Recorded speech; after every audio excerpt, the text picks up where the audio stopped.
Shalom, and welcome to another in our series of podcasts from Temple Beth, a dynamic center for conservative Judaism in Los Angeles. This is a recording of a Shabbat teaching with Rabbi Adam Kligfeld. We say at Shiva that we study Torah in someone's memory, Le'ilui Nishmato or Nishmata, towards the ascent of his or her soul. When one says that, you can lean into the metaphysics of it. Perhaps that learning done in someone's memory contributes to the embrace of the soul in the heavens. And if the metaphysics is too much for you, you can simply say that it's a beautiful thing to take an opportunity to remember someone and put more ideas and more wisdom out into the world, particularly if he was a person of wisdom and ideas, which my father was. This is my second opportunity this Shabbat to do some teaching in his memory, and to do it in a way that's honorable to the Parsha, which it will be, but also is on themes that were important to him and ideas that he would speak about and think about. So I want to do this out of order from how it is on the page. So as soon as I tell you not to read sources 2 and 3 yet, you're going to read sources 2 and 3, but try not to. Okay, I didn't do that right. I eliminated the mic drop by putting it in that order. Okay, we are in the scene where Yaakov, having had his 20-year sojourn this morning in Parshat Vayetze, having met his brides and having had his children, now is seeking perhaps a reunion with the brother from whom he was fleeing, because he believed that his brother wanted him dead, because that's what his mother said. Okay. And let's look at the Pshat, for source number 1. Vayashuvu hamalachim. It's malach in the Torah can mean both angel and messenger. And it probably means that, meaning if you go back etymologically, because originally an angel was thought of as a messenger from God, right? In the modern world, an angel is something different. I mean, when we use that word in English, but a malach was the idea of a spokesperson from the Holy One to this world. So it's a messenger. In this case, it's messengers because Yaakov had sent messengers to see what Esau might be plotting. Ve'ashuva malachim, the messengers returned, El Yaakov to Jacob, Lemor, saying this, Banu el achicha, we came to your brother, El Esau, in case you forgot his name, it's been a while, to Esau. V'gam holech lekvarcha, wouldn't you know it? Not only are you going out to meet him, he's coming out to meet you. However, the arba me'ot ishimo, but 400 men with him. That may not sound like an enormous platoon of soldiers, but if you think about it, there are not a lot of people in the Torah, right? Not a lot of, we don't know yet of groups of people in the thousands and tens of thousands, hundreds of thousands. So 400 people was a lot to come up against Yaakov. And then you have 5 famous words. Some of you already know the Rashi that we're actually going to do much later in the session. Vayira Yaakov ma'od. Yaakov was very yareh. What does yareh mean? Poched. He was afraid. He trembled. He had awe. Yud Resh Aleph means all of that. Right? It's the same thing we're supposed to do towards God and towards our parents. You should tremble a little bit in your parents' presence. Because we're scary. Vayetzer lo. What does that mean? What does tsara mean? Troubled. He was troubled. He had distress. Tsuris. Right? So if you've ever studied Torah with me, you've heard me say this 364,000 times.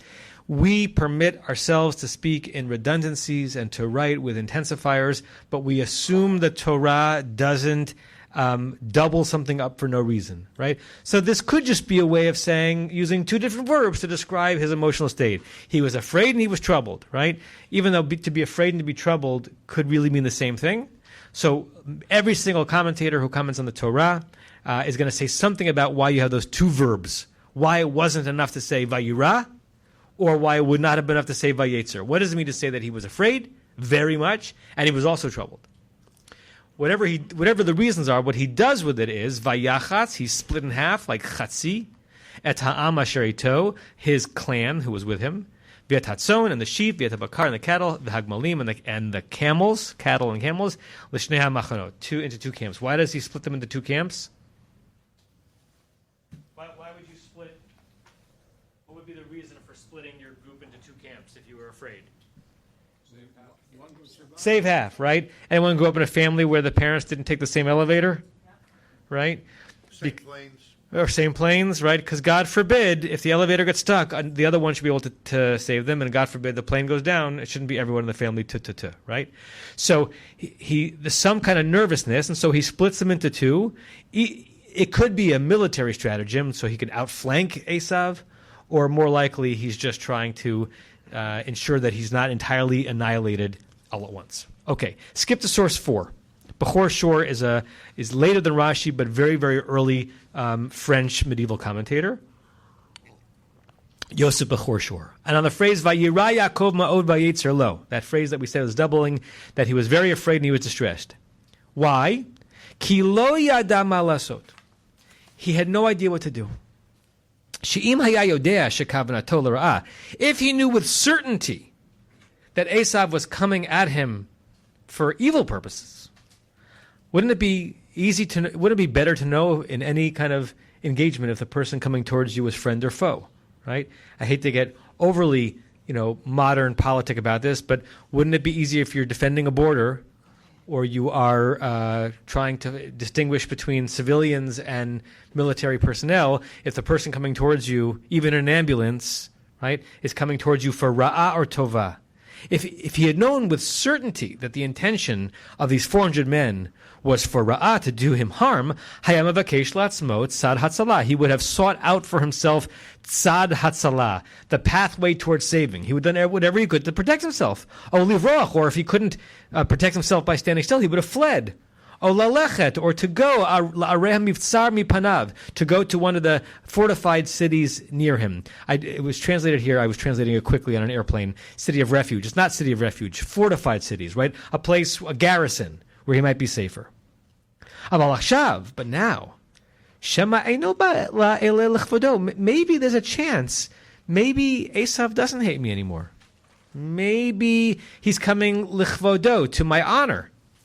V'im yivrach, and if he's coming for good purposes and I flee, that's also bad. Yasim lo lev v'yar'eh lo derech sina. Right? If someone is coming at me with positive intent and I run away, that's going to express a certain amount of enmity on my part towards him. That won't end well. Kemosha amrim b'nei adam, as people tended to say back then, and there's probably modern idioms that are similar. Im yesh misha yivrach harbeh. If someone's running really, really hard, yeh misha yirdof. There eventually will be someone who will run after him to pursue him. Right? So if he's coming for ra'ah, then, and I knew it certainly, then I would protect myself. But what if I think he's coming for evil purposes, but he's actually coming for good purposes? But since I think he's coming for evil purposes, I run away, well, then maybe it'll convince him that he should run after me, right? I think they talk about this in some level in policing, right? If police come and someone starts running away, there might be a reason. There might be a reason why they're running away. Now, that doesn't give you the license to just shoot, but usually when people run away from people of authority, there's a reason they're running away. So he says, either way, without certainty, I could run into trouble. The im kavanato l'ra'ah, but once again, if I go back and forth in my thinking and his intent is evil, eini yachol amod, but I can't stay. Keneged arba ma'ot ish, I can't hold myself against 400 men. Lefichach hayam miyatzer, he was distressed. Shalo hayat yodea ma yaseh, because he didn't know what to do. O yivrach o yamod, to flee or to stand, to stay or should I go? So how does the Bechor Shor, how is all of this an explanation for why we have two verbs? He was afraid and he was distressed. What was he afraid of? His brother. What was he distressed by? The decision. Correct. Right? That's why you have the two verbs. He was afraid because who wouldn't be when you see someone who hates you coming with 400 men? That was the initial feeling of wondering, is he in trouble? And the distress was, I don't know what to do about that fear. Because if I respond to the fear by trying to protect myself, I might not have enough people. If I respond to the fear by fleeing, it might be that it'll make the situation worse, particularly if he was coming at me with a conciliatory note, and now I look guilty, right? So the first one was the response to the potential threat. The vayetzer lo is the internal split mind about how to handle a hard situation without certainty. And by the way, when do we have to make decisions without certainty? All the time. Right? I mean, deciding between, which minyan to go to on a Shabbat morning, right? Which of the two, really good local Jewish high schools if I happen to get into them, I should choose to spend my high school years at, right? Whom to marry, whether or not to have children. Decisions of consequence are done without certainty. They are all leaps of faith, and that can be distressing, right? There's a certain paralysis of the binary, right? And this is something that my father and I would speak about all the time, particularly, once again, my father learning it from his father. My father's father would say sometimes more important than making the right decision is making the decision right. More important than making the right decision is making the decision and then making it right. There's a paralysis when you're split between going this way or that way because you don't have enough evidence to know which way is right. Okay, go this way and now make it right. Choose this partner or this career path or this university or this minyan and now make it the best possible experience you can. Because that at least eliminates the vayetzer lo in what the Bechor Shur is saying, the secondary distress about not knowing how to respond to the first fear. Okay, let me pause there. Thoughts, reactions. Yes, Larry, there's a microphone right in front of you. Let's make sure everyone on Zoom gets to hear you.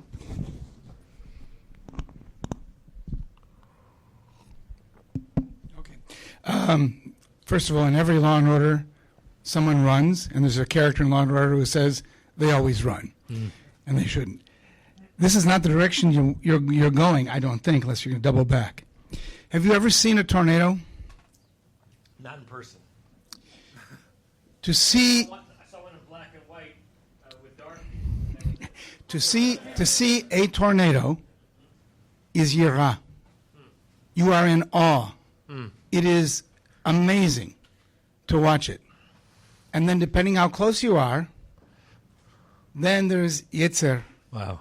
Then there's tsuris, or maybe pachad, fear.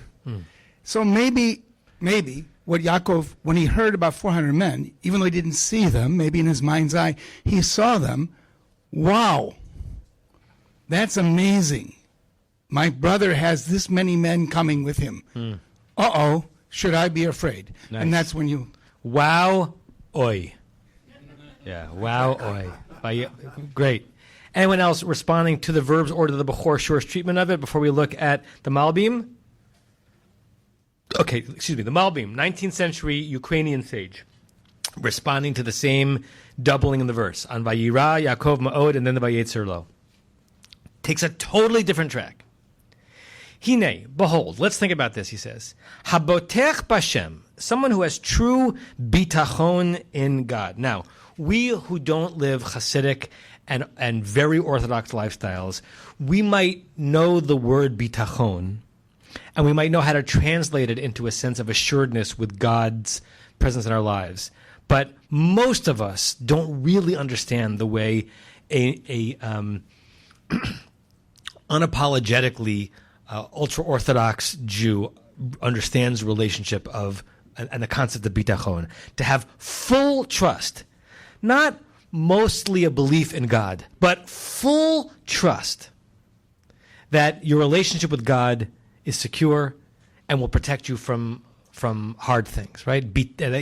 In the frum world, it's called bitachon, right? To really believe it. Sometimes when I'm in the presence of someone who really has bitachon, I myself am in a split screen. There's a part of me that's, wow. Well, I don't feel that. What would it feel like to feel that? And then part of me is, oi.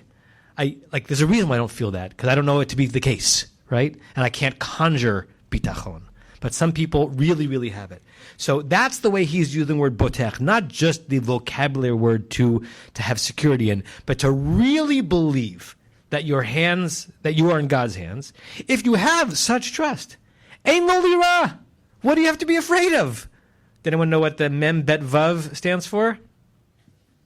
Mi basar vadam, from flesh and blood. If you have faith in God, why should you be afraid of any person? Right? Why should you be afraid of any situation? You're fine. Hashem will take care of you. The hayira, and the awe that you have, the yira, the fear that he had, morah, teaches she'ein bitchono karaui. The fact that Yaakov was afraid suggests that Yaakov did not have trust in God. Because if he had trusted in God, he'd have no one to be afraid of, right? It reminds me of a quote that we talk about a lot in our house. It's attributed to the great Mickey Rivers, the center fielder for the Yankees in the 1970s, who sometimes would out Yogi Berra when it came to malapropisms, right? So he was asked, I think for the 77 or 78 World Series, if he was nervous, if he was concerned about how he was going to play in the World Series or how it was going to come. And what he said was something like this: there ain't no sense worrying about things you ain't got no control over, because if you ain't got no control over them, ain't no sense worrying about them. And there ain't no sense worrying about things you got control over, because if you got control over them, ain't no sense worrying about them. It has a certain logic to it. It suggests that if you're concerned, that's worrisome. Because there's no reason for you to be concerned. If in the second half of the statement, if you've got control over things, then why be concerned of things? Why should you be concerned, right? So if you believe that God will take care of you, why should you have any yirah? So the first, vayirah Yaakov ma'od, he was very, very nervous and afraid. That suggests he lacked faith. Michael, use the mic. Use the mic, Mike. No, this is not that important. Yeah, sure it's important. Everyone on Zoom wants to hear this. When you first spoke of Mickey Rivers and Yogi Berra, and I thought when you were making this point with your arms out as to which way to go, that you were, what popped into my head was Yogi Berra's, You need to come to a fork in the road, take it. Yes. He once explained it, that on the way to get to his house, like in Montclair, New Jersey, he explained it in a way that almost made sense, that there was one way you could go that required you to go in the direction of the fork in the road. So he wasn't telling you which way to go. It was like, don't go that way. Go the option that brings you to a fork in the road. Okay? All right. So that's the Vayirah. Yeah. Sorry. Larry. I was going to say also, taking from what I think Adrian, the rabbinic intern yesterday, was Yeah. talking about, when you get into more about the psyche of individuals, like I think it's also a matter of trusting yourself, because a lot of people, including myself, making decisions is very difficult. It's Yes. you get a lot of anxiety, and a lot of that is, that either decision you'll be okay, but that doesn't make it any better because you still have the anxiety there. Correct. So- And then you can't give yourself the anticipatory feedback that once you're on the other side of the decision, you won't have nearly the nervousness about it, right? It's okay to say, because we said it in many settings. Registering for China and Milchik and Fleishik silverware almost broke my engagement, because when you're engaged, like you're getting ready for this lifelong commitment, which is an enormous concept, and then all of a sudden you're faced, at least in our culture, with 100 binaries, right? Do I want this pattern or that pattern? Do I want white china or ivory china? Do I want the forks to be this long or that long? And I remember being in the stores, we had to register for these designs so that people could buy us gifts. And I was so overwhelmed by binaries that seemed so significant. The instant after we made the decision, I never thought about them once. I couldn't tell you what my Milchik silverware looked like right now, right? But it seems so significant in the moment, right? It's very hard to jump over that.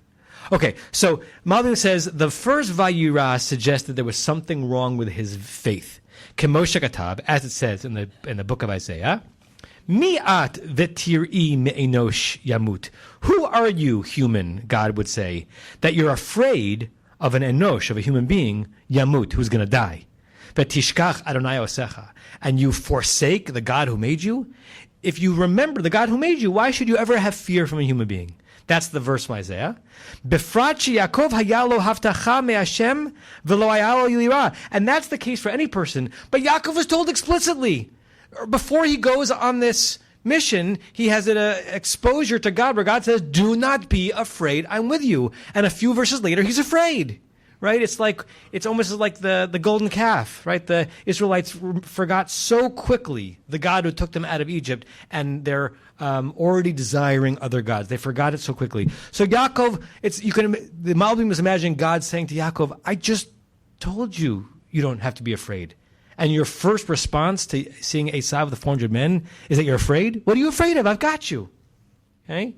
V'Hashem eino oseh nes, and now the Malbim is speaking out his theology that God never makes a miracle, lamala, up there, miderach hateva, through the natural order, rak lemi sheboteach alav b'chol libo, right? Only someone who believes God with all his heart is going to be the recipient of a miracle, which reminds us of what midrash, what's famous midrash? Correct, right? Nachshon, the famous midrash, that the split doesn't see, the split doesn't pee, the pee splits, the split pea soup. The sea does not split until one person walked up to his nostrils, believing that eventually the sea would split. And had that not happened, according to the midrash, it never would have split. God only does miracles for those who believe. And after Yaakov had the experience of fear, and I said, wait a second, was I just afraid? Now he got nervous. That's the second verb. Shazot atzmo hatzar, haitzarlo shemized dan. He got nervous that he was going to be judged by God on the fear. She'enu ra'ui l'nisin, that he'd be judged as being unworthy of miracles. He would have thought that I was worthy of miracles because God just promised me God would be with me. And now I'm afraid. Now God might say, I'm not going to do a miracle for him. Achar shebitchono bilti shalem, because his faith was not complete. But al kain, therefore, nisa lasot hachanot tviot b'tachsisei milchama. The Malbim connects it to the next verse. Why did he start getting involved in all these military stratagems? Because he realized that he was not necessarily going to be saved by God through a miracle, which would have happened had he had faith. And since he's not going to be saved by a miracle, he better make sure his weaponry is at the ready. Okay? Yes, Larry. I'm sure your interpretation of Malbim is correct, but just Sure. But just reading the words, and I'll read just the English for a second. So, God only performs a miracle above through natural ways to one who trusts God with a full heart. It doesn't say one who takes action based upon that. The old joke about the guy who is it's raining and he doesn't take it. He doesn't save himself. So I could see another alternate interpretation, which I don't like at all. I much prefer your interpretation, which is the person, I won't say who is waiting for God to act to save them because they have perfect faith. That it will happen. And they're unwilling they're not willing to step into the sea. They're unwilling to get it on top to take the rescuer's ladder. They're unwilling to go to work for themselves. They're unwilling to turn to modern medicine in order to be saved. Right. So, and I don't see that in the Hebrew, the language necessarily supports you more than me. What's the joke about the woman who brings her fiance over to meet her parents, and I'm going to get the joke wrong, but something like, you know what I'm talking about, joke 42A in the book, right? You know, how are you going to... God will provide. God will provide. God will provide. She says, he goes back to his wife and says, the good news is he thinks I'm God. Right. Right? So God will provide, meaning someone else will do it for me, I won't do it for myself. So Malbim here, depending on which way you read it, is understanding that the first verb is his instinctual reaction to the threat, and the vayetzer is his being afraid that his being afraid is a problem for God. Right? He was afraid to be afraid. Many of you have heard me teach about my cousin, Dr. Esau Eldad, who is really the Zionist ideological patriarch of our family. And he really was an ideologue. He lived a fully ideological life. He was a far right-wing Israeli political thinker and writer. And he lived in a small apartment in Yerushalayim in the Rehavia neighborhood. And he was once being interviewed for some, Sof Shavua, some end of the weekend part of the newspaper. And when the person came to him to interview him, he noticed that we got to the door of the apartment. The door was open. The door was open in the city. And he comes in and he sits down and says, Dr. Eldad, they're in Hebrew, right? I came to your door and the door was open. Aren't aren't you afraid to live in a potentially dangerous city and keep your door open? And my cousin said, I'm afraid to be afraid. Right? I choose not to. Since I'm afraid to be afraid, I choose not to be afraid, because if I'm afraid, if a Jew is afraid, he's ideological, to live in Yerushalayim, that anything bad would happen to him, then we've already lost. Right?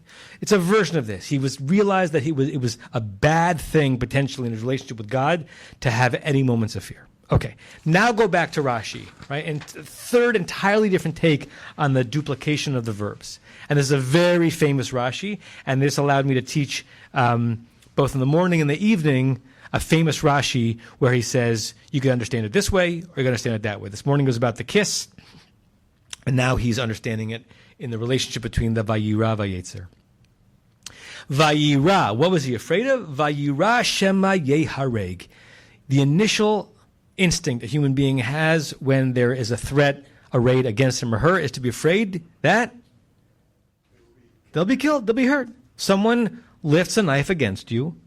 If you could put words to your fear in that moment, your fear is you're going to be hurt. But the Jewish psyche, Rashi would say, Vayetzer lo, he's also distressed, im yaharoghu et acherim. He was afraid that since he was threatened, he might be in a position to have to harm someone else, right? Right? You want a moral army and a moral policeman and a moral anyone to balance the fear that you're in trouble with the fear that you might put someone else in trouble, which brings to mind the very famous quote by Golda Meir, which she originally said in a press conference in London in 1969, and then she incorporated into her memoirs. She said, when peace comes, we will perhaps in time be able to forgive the Arabs for killing our sons, but it will be harder for us to forgive them for having forced us to kill their sons. You say that line now in certain settings, and it'll be laughed off. It'll be yeah, right, and that was just a misdirect by Meir, and it certainly doesn't describe Israeli consciousness now. I very much think that it does, right? Doesn't necessarily represent it perfectly in all circumstances, but the notion that not only are we afraid, not only that we are afraid that harm is going to come to us, but we are afraid that in protecting ourselves from harm coming to us, that we are going to have to cause harm to someone else. I imagine that many of you have come across either the Rashi or that Golda Meir quote. Any reactions to it? Any thoughts about that two-sidedness of the issue, either in a military or a personal? Yes, Seth. Take a microphone, Seth. Yeah, I guess this is more of a response to the Rashi quote, but what if Jacob's fear of Esau, which is understandable based on the circumstances, is also symptomatic of his fear of his own agency? Like his story kind of begins with his mother telling him to usurp this blessing from his dying father, and he does. And he's told in the blessing that he will lord over his brothers, and I don't remember the rest, but which has some import into his reuniting with Esau if it's going to be a battle between them. And Esau says that I'll kill him. And, it kind of seems like there are all these declarations of what's destined to happen, and he doesn't know who's correct. And for the blessing that he stole essentially to be true, then in the Rashi interpretation, he would have to have the agency to kill his own brother.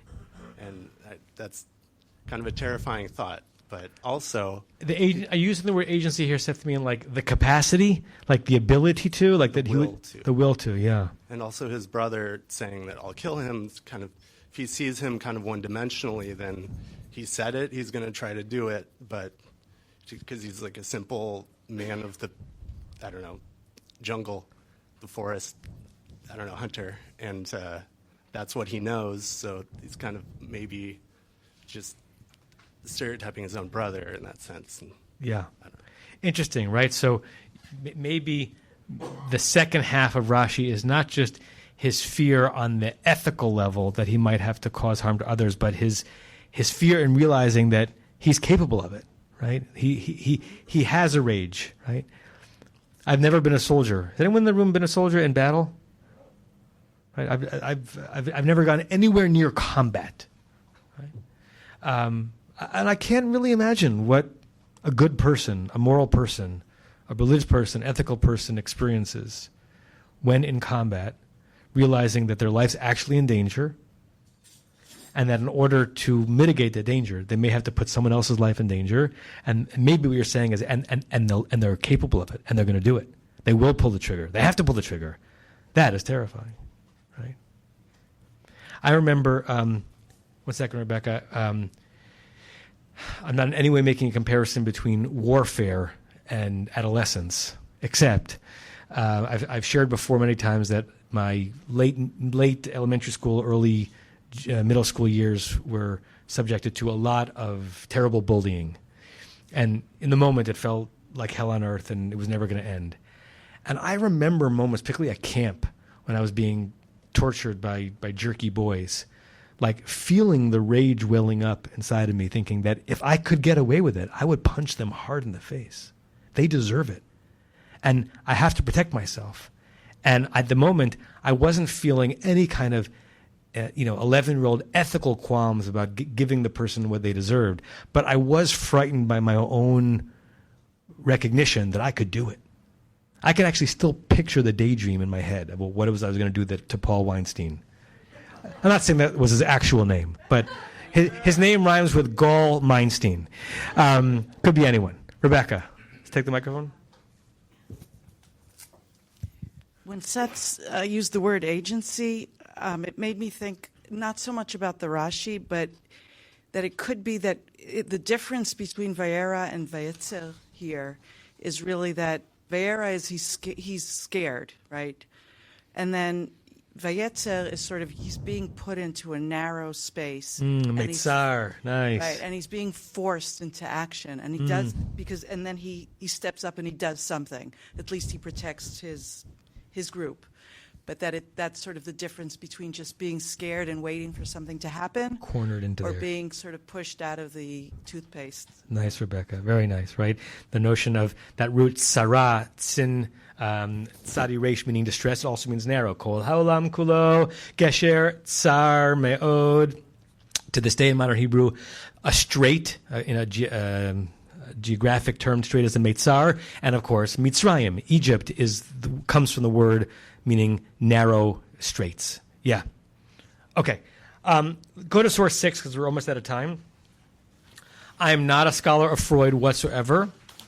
My father was. He was trained as a psychoanalytic psychiatrist, and a significant amount of his training in the 1960s was very much based on Freudian understandings of the will, of the self, of the ego, the id, and the superego, some of which is, has been, if not debunked, at least been superseded.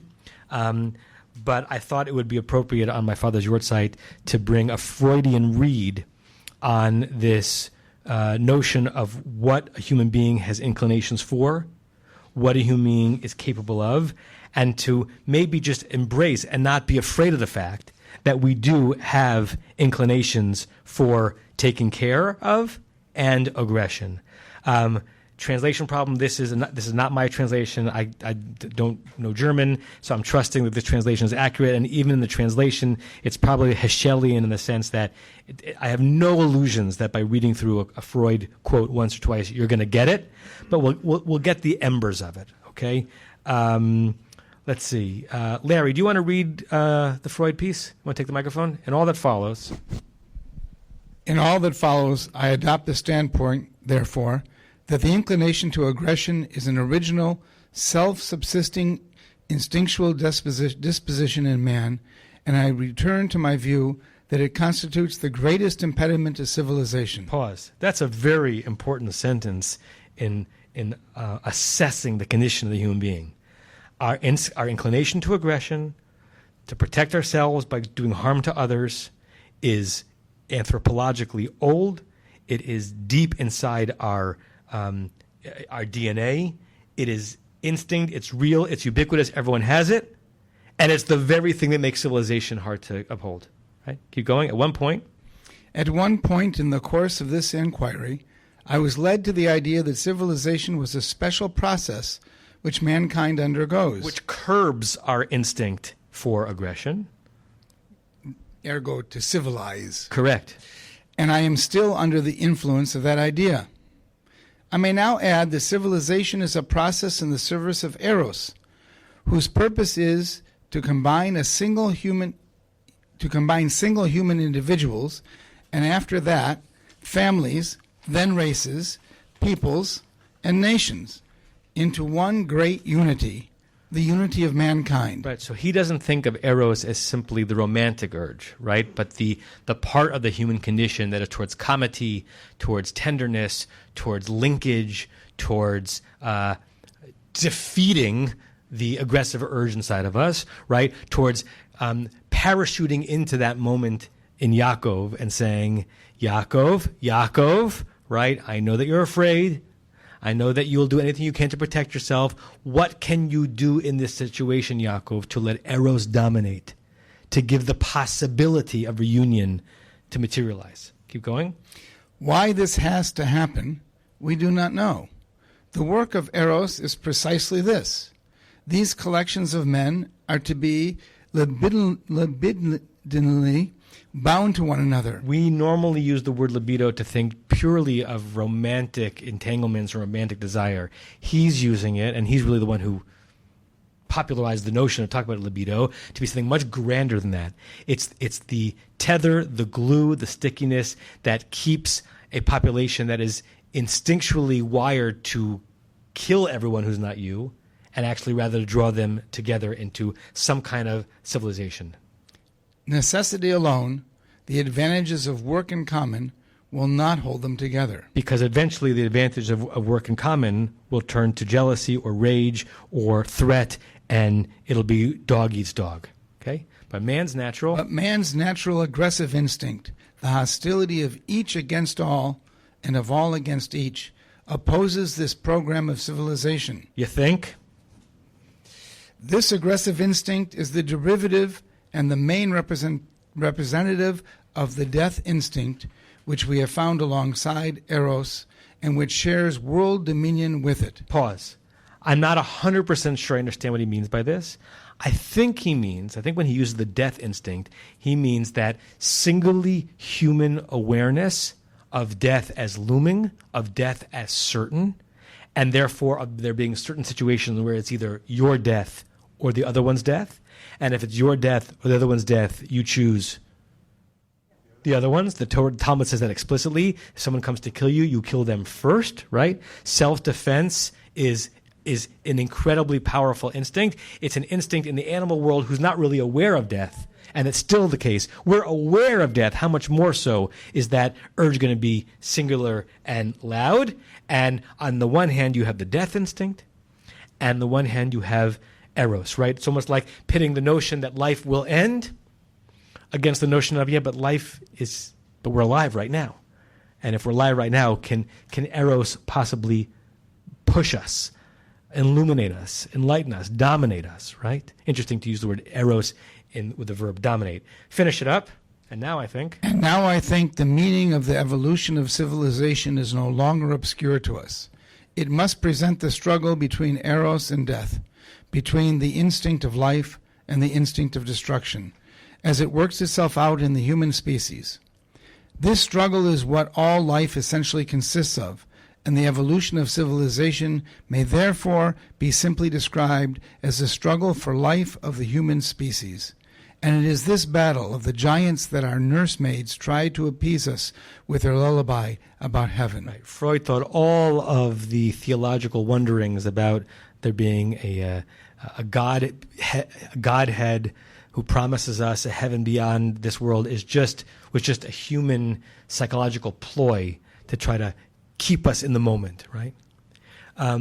You can finish the last two paragraphs on your own. I want to bring this to a close to connect it just to one more aspect of who my father was. My father is not someone who you would call a classic romantic. I don't know that he was writing love letters, to my mother for decades.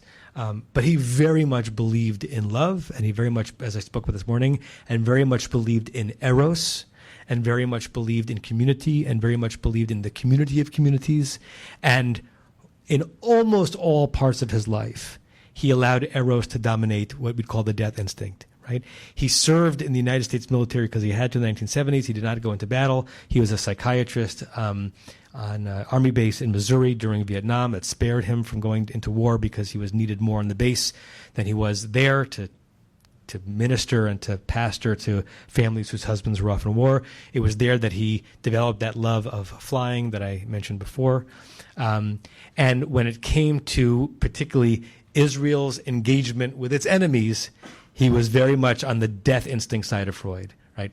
We do everything we can to protect ourselves against implacable enemies who are more vicious than we are and will never produce a Golda Meir who will produce that quote.